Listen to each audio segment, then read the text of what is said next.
warahmatullahi wabarakatuh.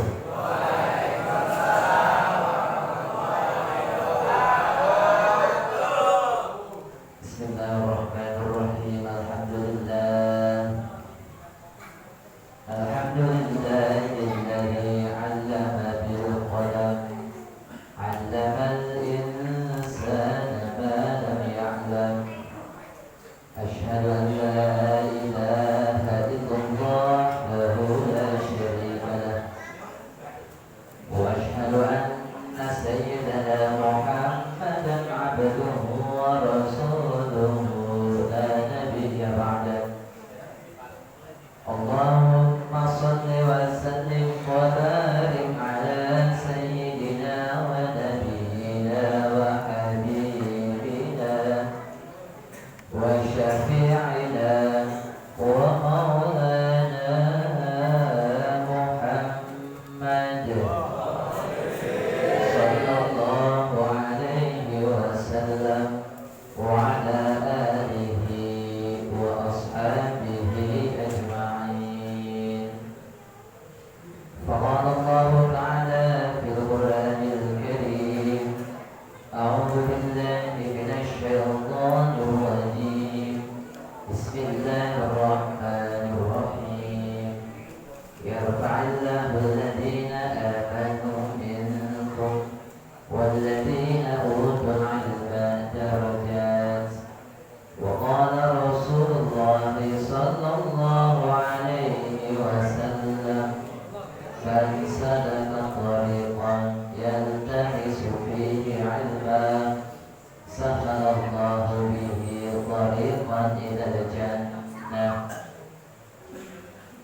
Al-mukarramun wal-mukarramat, al-muhtaramun wal-muhtaramat, para guru, para kiai, para muallimin, para sesepuh, wabil khusus guru kita Al-Mukarram Bapak Kiai Haji Abdul Fattah, guru kita Al-Mukarram Bapak Kiai Haji Ahmad Syarqawi, Al-Mukarram Al-Ustaz Haji Syafruddin, Al-Mukarram Al-Ustaz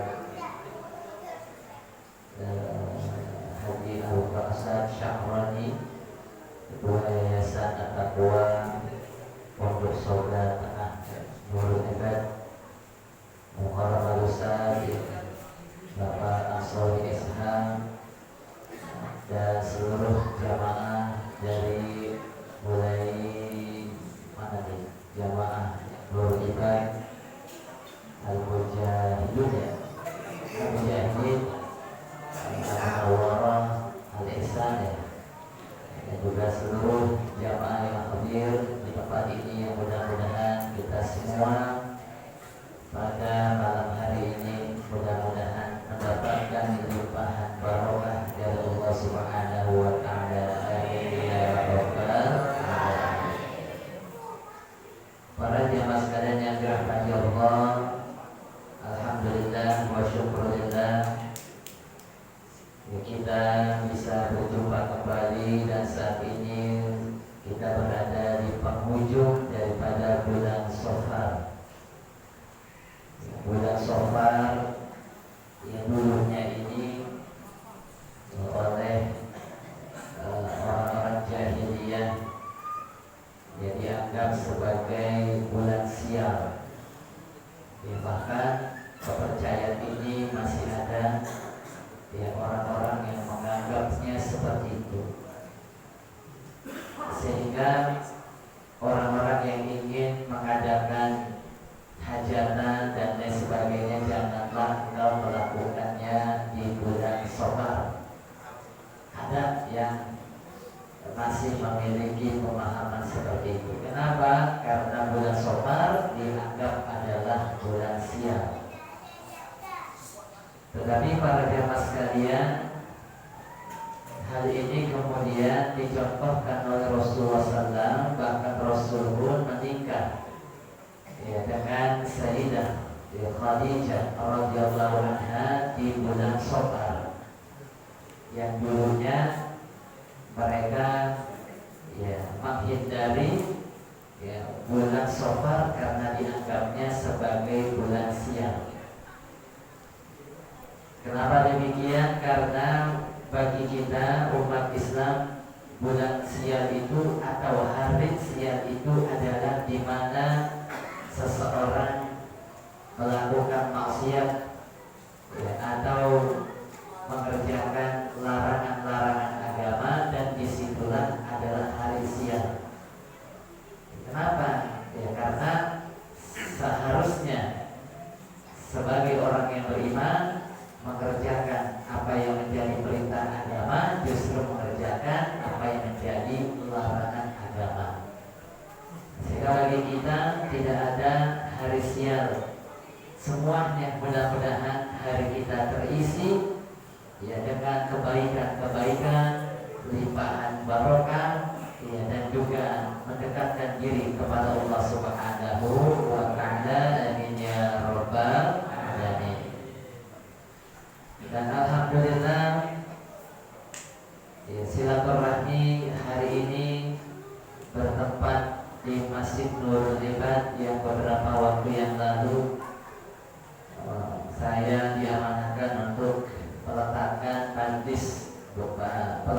batu pertama untuk majlis taklim daripada Nurul Ibad.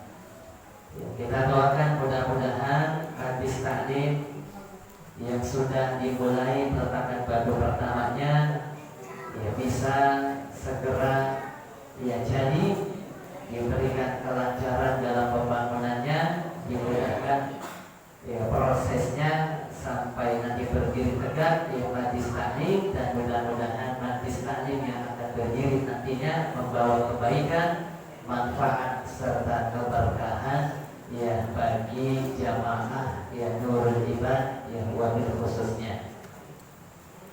Kemudian para jamaah sekalian, insya Allah 2 pekan lagi, ini malam Jumat ya. Kemudian 2 kali malam Jumat, tepatnya di hari Kamis ya, tanggal 10 Rabiul Awal. Di mana 10 Rabiul Awal ini kita diingatkan dengan wafatnya guru kita Al-Maqrullah Abuya Kiai Haji Nurul Anwar.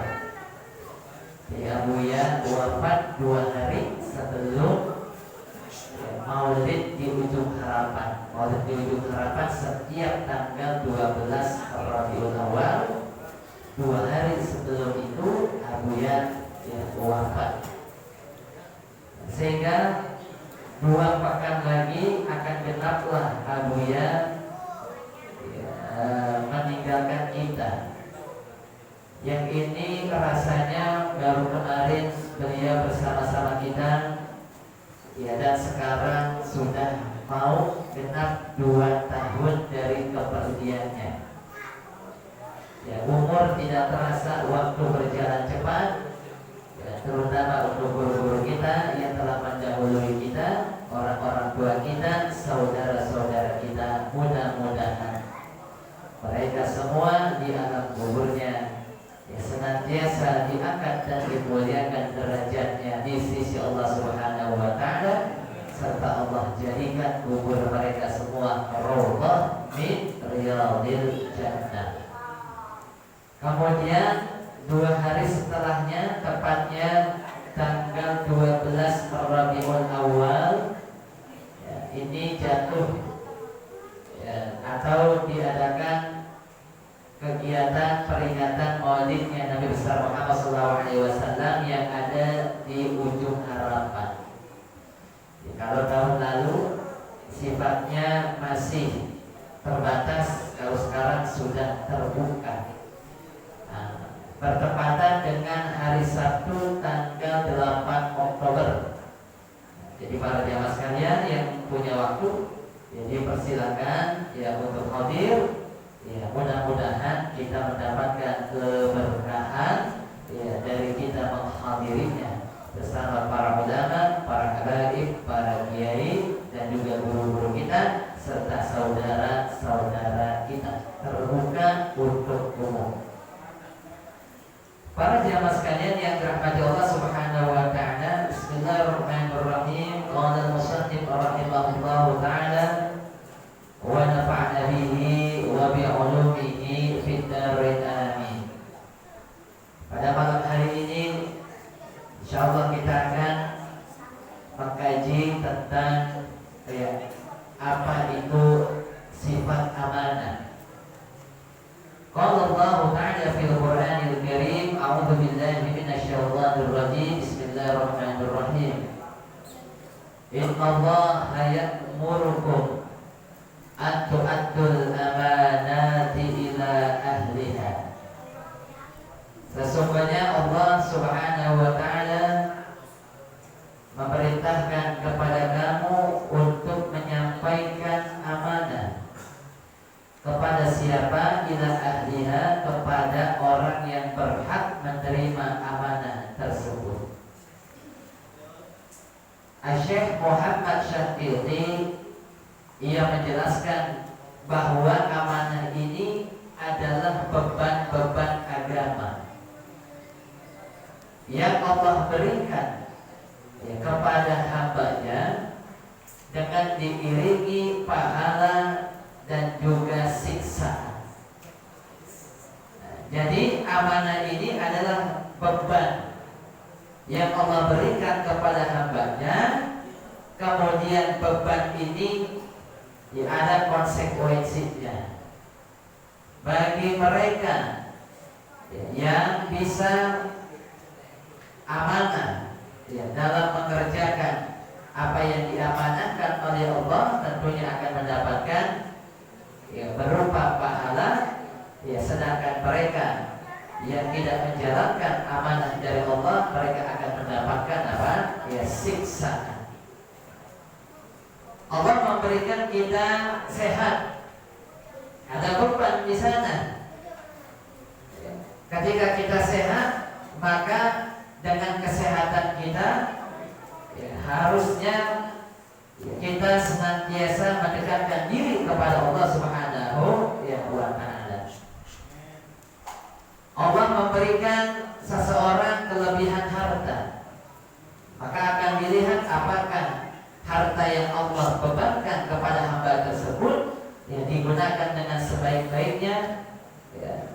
Allah memberikan seseorang ilmu, apakah ilmu tersebut diamalkan, diajarkan. Allah mau memberikan kepada seseorang anak, apakah anak tersebut dididik dengan baik ataupun tidak. Allah memberikan istri, apakah istri tersebut dirawat atau tidak, apalagi istrinya sampai 2, kan begitu. Sehingga para jamaah sekalian, semuanya adalah beban. Kemudian bagi orang yang Pak Ustaz, saya nggak sanggup menjalani hidup ini, ingatlah firman Allah Subhanahu wa ta'ala. Apa kata Allah? La yukallifullahu nafsan illa wus'aha. Allah tidak membebani kepada hambanya sesuatu yang hambanya tidak mampu melakukannya. Ketika Allah memberikan kita sakit, Allah sedang menguji seberapa jauh kesabaran kita. Ketika Allah memberikan seseorang harta, seberapa jauh sifat dermawan daripada si hamba tersebut. Ketika Allah berikan kepada kita berupa ilmu, apakah ilmunya diamalkan serta diajarkan atau tidak, ini yang Allah yang Allah lihat. Sehingga para jamaah sekalian, apapun yang Allah berikan kepada kita, pada hakikatnya kita mampu untuk apa? Untuk melakukannya.